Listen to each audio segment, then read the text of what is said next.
3 years of YouTube, around 6K subscribers, lot of frames, angles, backgrounds, and lot of videos.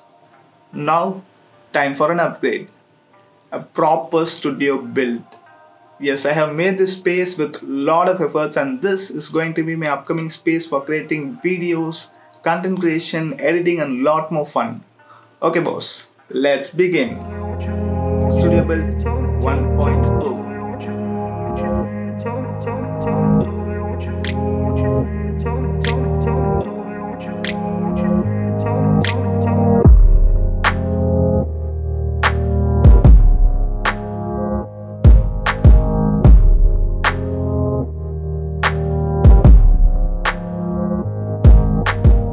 So guys, all the products mentioned in this video is not at all sponsored, but you have the links in the description. You can go and check them and buy if required.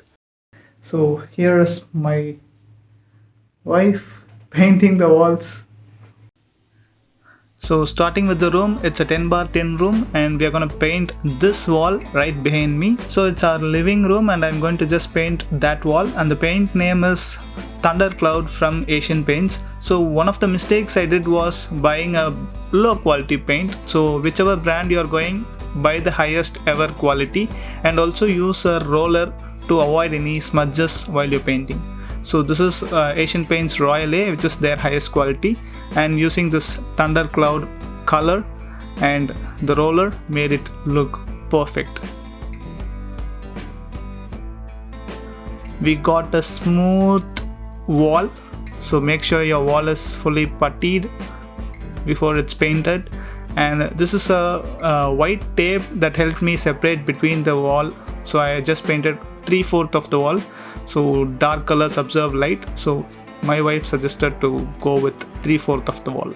This is a shelf which was already present on the wall before painting. It's from Home Center, and this wall clock is a gift from my sister-in-law. Looks nice, right? Next is the studio desk, which is the most important part of the build. So I just made it myself and it went like this.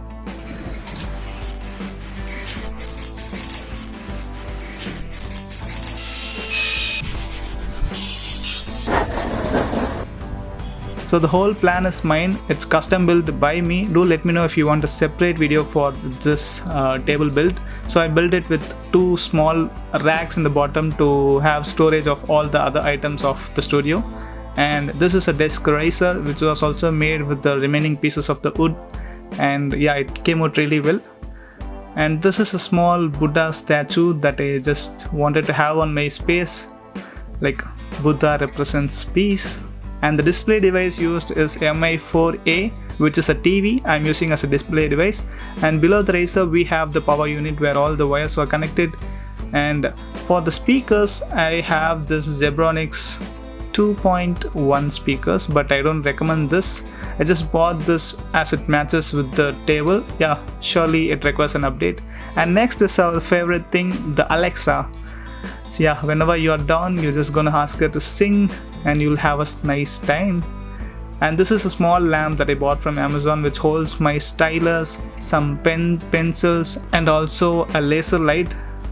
I just love playing with this light. That's why I have it here. And next is the laptop. So here we have a HP Core i5 11th generation laptop. It's very good. Not a very high-end laptop, but basically serves the purpose.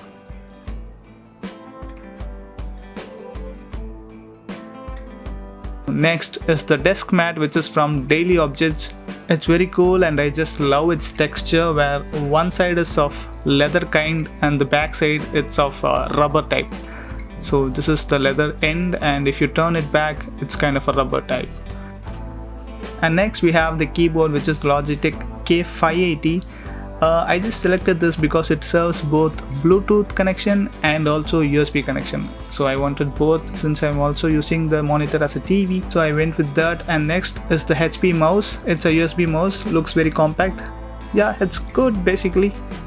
And this is a boom arm. Basically all the voiceover stuff goes here with the help of the DT D4 Duo mic, which I won in a contest. Thank you DT. This can record even 360 ASMR audio because it has two mics, one in the front and one in the rear. Next is our storage, which is a Seagate 4TB hard disk. So I would suggest not to go for hard disk, go for SSDs, but it's quite costly. And if you're going for hard disk, just make sure you have this plastic cover which acts as a shock protection. And next, the wired headphones, which is the Adcom Vision 7.1. It's one of the cheapest and best headphones I have ever used. And then we have the pro grade card holder, which holds all my memory cards of my cameras, and yeah, it occupies the space below the Razer.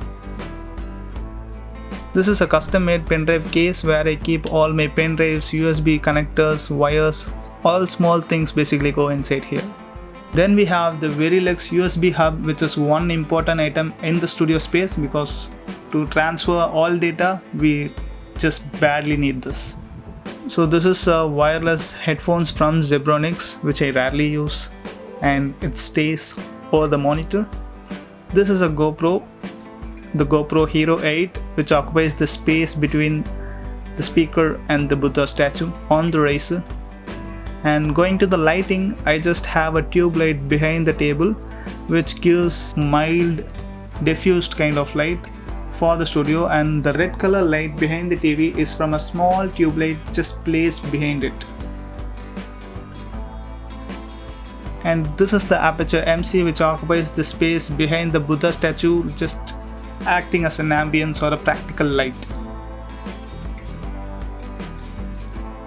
One more lighting which occupies the studio space is Viconian energy tube, which will be just moving here and there based on the setup as required. For now, I am just placing it on the left of the screen.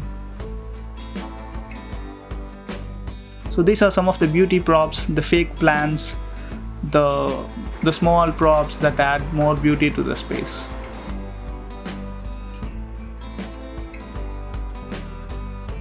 And moving on to the desk basement, the wires are chocolate wrapped and it just stays over a small piece of wood. The tripod box just covers the wires. And this is the toolbox that was really helpful for us to make this desk setup.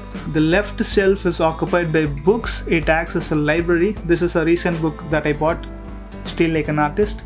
So the left shelf acts as a library that holds all the books that me and my wife read. On the right we have the boxes of items, the lenses and all other things just goes on the right shelf.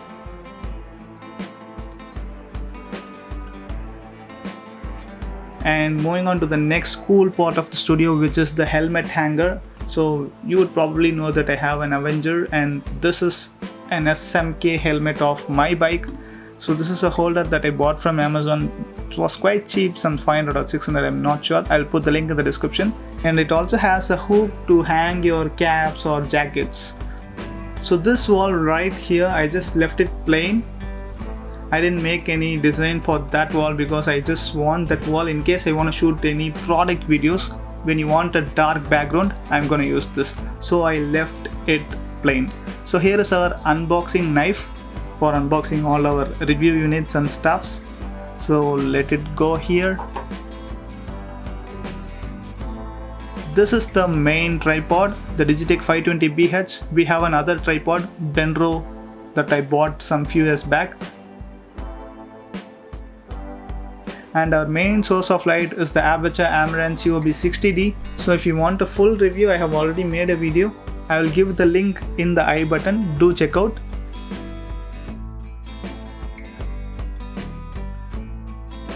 Last but not the least, we have the chair for the studio. It's from a local shop nearby. It costed me around 7,000, and this is where I sit and do all my editing and video stuffs. This is the final studio build 1.0. Hello boss, how was the studio setup? Let me know in comments, and what are your suggestions for better upgrades here? Do let me know. And yeah, it's not like a perfect studio setup as it lags in the hardware side where my system can't handle 4K 60 and all, so that's surely a greater upgrade to be done. And yeah, maybe Studio 2.0 will have all those. Let's see. And yeah, if you're watching me for the first time, I'm Kario from India. So yeah, you can click that subscribe button down below, and for all the ones who are already subscribed, do hit that notification bell to get regularly notified so that you don't miss my videos. So yes guys, that's it for today's video, and if you like it, do smash the like button. We'll meet you in another video. Until then, it's your Kario signing off. Long-term goals: shooting videos with autofocus in a camera. And this is the Sony Alpha 7 Mark IV.